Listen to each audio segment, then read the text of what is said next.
Hello, this is Chef John from foodwishes.com with Chocolate Decadence. That's right, if the person you're trying to seduce this Valentine's Day is a chocoholic, you may want to consider this classic 1980s dessert. And by the way, if you don't remember the 80s because you're too young, or you don't remember the 80s because of the 80s, it was a decade known for greed, decadence, and excess. And there's no other dessert recipe that typifies those things as much as this chocolate decadence. So let's throw on some leg warmers, and possibly a members-only jacket if you're chilly, and let's get started. And for this, we'll begin with one of the last things we need, a buttered and floured 9-inch pan. Just take your pan and smear in a light coating of butter, and once you've done that, we're going to dust that with flour, and we'll give that a shake and kind of roll it around until the flour coats the inside, and then just tap out the excess, and your pan is prepped. And I'm pretty sure you could figure out a way to do that without making such a huge mess, but that's okay because I have one of these, a bench scraper, which makes cleaning up something like this a lot easier. So I recommend you get one of those. But anyway, I'm going to clean that up. We'll also clean up our pan a little bit. And by the way, does it look like that because I didn't spread my butter that evenly? Yes it does. But anyway, that's it. Our pan's prepped, and we will set that aside while we make our batter, which is going to start with butter. Just a little bit. I'm going to add about 10 tablespoons of unsalted butter to a mixing bowl, to which we're going to add a whole bunch of chocolate. And not just any chocolate. I want you to use semi-sweet chocolate. And just in case you're wondering, this is 62% cacao. I guess I could have just mentioned that in the ingredient list, but I really wanted to say cacao. And what we'll do is we'll take a whole bunch of that and chop it or break it up into the bowl. If you want to cut it up with a knife, go ahead. If you want to pound it with a mallet and break it up like that, go ahead. But I just like to break it up with my fingers, mostly because I really enjoy the cleanup. And once that's set, we'll head over to the stove and place this bowl on top of a double boiler. So what you want to do is put about 1 inch or 2 of water in a saucepan, bring it to a simmer, then turn your heat down to the lowest setting you have, and we'll place our bowl of butter and chocolate on top, where it will slowly and safely melt. And once it does, we'll simply stir it together, which is what I started to do here. But then I realized not all the chocolate was melted yet. So I went back a couple minutes later, at which point I was able to stir it together. And for my money, stirring together melted chocolate and butter is one of the most beautiful food scenes of all time. Check it out. So pretty. And then once that's stirred together, we're just going to turn off the heat and leave it there until we've prepared our egg mixture, which is the next step and requires 5 whole eggs and not cold eggs. So I guess you could leave them out at room temperature, but what I like to do is just let them sit in warm water for about 20 minutes, at which point they're going to be much more beatable.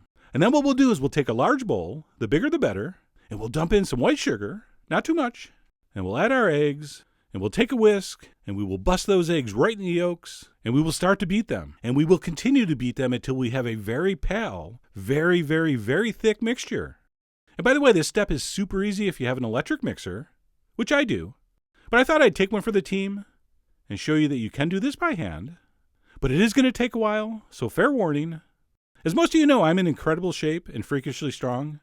And even with that, this took me about 10 minutes to do. But anyway, we're going to keep whisking that until it gets super, super thick, at which point we're going to add a couple more things. We're going to do a very, very tiny shake of cayenne. As you know, a little bit of that can make chocolate taste chocolatier, as does the next ingredient, a super, super, super tiny pinch of salt. And I mean barely a pinch, just a tiny bit of salt.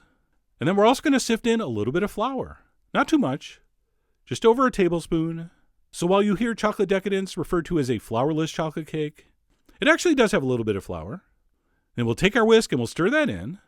And then once that's set, it's time to mix it with our chocolate. So let's go ahead and take our bowl of chocolate and butter. And what we're going to do is we're going to pour in about 1/4 of our egg mixture to lighten this up. Just pour it in and mix it in until it looks like chocolate again. And hold on 1 second here. That little drip is totally bugging me. That's better. Okay, so like I said, we're going to mix in about 1/4 of our egg mixture. And then we're going to go ahead and add that mixture back into our bowl of eggs and fold it all together. And I say fold, but it's really more of a stir. Okay, so don't think we're making a souffle here. You're not going to end up with a super light, airy mixture like you would if we were working with a true meringue. But we do want to mix this as gently as possible. So as you can see, I'm kind of folding, kind of stirring, bringing stuff from the bottom up over the top when possible. And what you're going to end up with is a very, very light for its size batter. And it really should look something like this. And once our chocolate and egg mixtures have been incorporated together, we will carefully transfer that into our prepared pan, and we'll even that out, and that's pretty much ready for the oven. So what we're going to do is we're going to give it the old shake-a, but no tappa.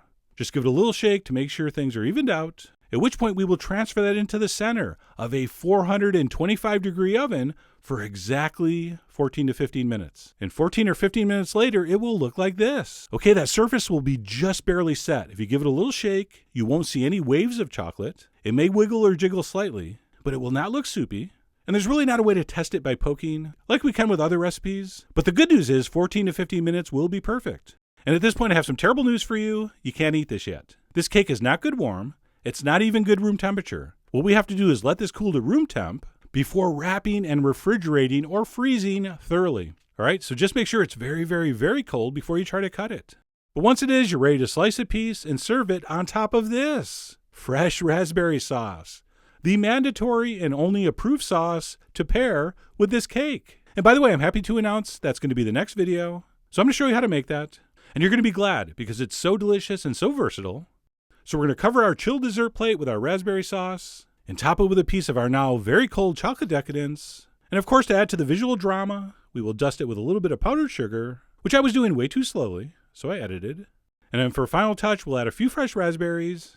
And that is one beautiful and pretty dramatic looking dessert. And of course, depending on the personality of your Valentine, you could go a little more conservative and just do like a pool of sauce in the middle of the plate, but that's up to you. You are the Ronald Reagan of what to put your chocolate cake on. But anyway, gorgeous appearances aside, let's go in for a taste. And they do not call this chocolate decadence for nothing. This is by far the richest, most intense, most decadent chocolate cake of all time. I would describe it as kind of a compressed, super rich chocolate custard, which is why you have to have this raspberry sauce. I mean, we really need that tartness, that acidity from the berries to cut through all this. That's what makes this work. And you want it to work, don't you? So like I said, stay tuned. I'm going to show you that sauce next. So whether you're trying to impress your Valentine or just nostalgic for the 80s and want to get your Gordon Gekko on, I really hope you give this amazingly intense chocolate cake a try soon. So head over to foodwishes.com for all the ingredient amounts and more info as usual. And as always, enjoy.